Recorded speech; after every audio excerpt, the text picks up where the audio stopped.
de Provence aussi. Je crois que même la région est le premier producteur de rosé en France. Vous y êtes venu, vous êtes tombé dedans quand vous étiez petite, mais parlez-nous des spécificités de récolte liées à cette région-là et à ce climat-là.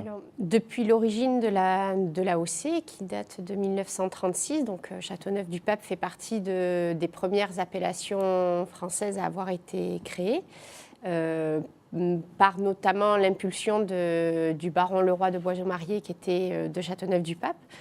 Donc depuis cette époque-là, l'appellation en fait est, si vous voulez, gérée par un cahier des charges qui était anciennement un décret qui avait été écrit par les vignerons eux-mêmes, qui sont les règles qui, enfin oui, rassemblent les règles de production, notamment liées effectivement à la récolte où une des règles essentielles à respecter pour pouvoir produire du Châteauneuf-du-Pape, c'est une récolte qui doit être 100% manuelle.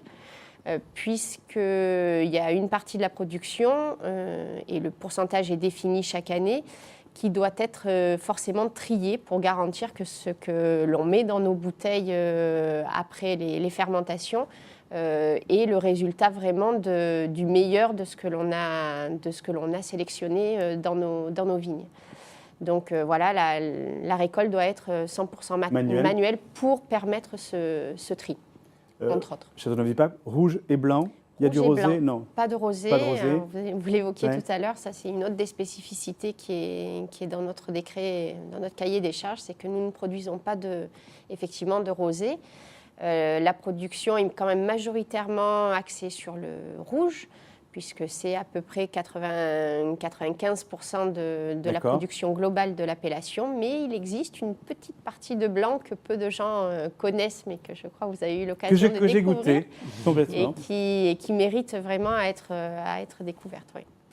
Alors justement, on va continuer, on va revenir avec vous, mais on va continuer ce tour d'horizon, là aussi, de la vie.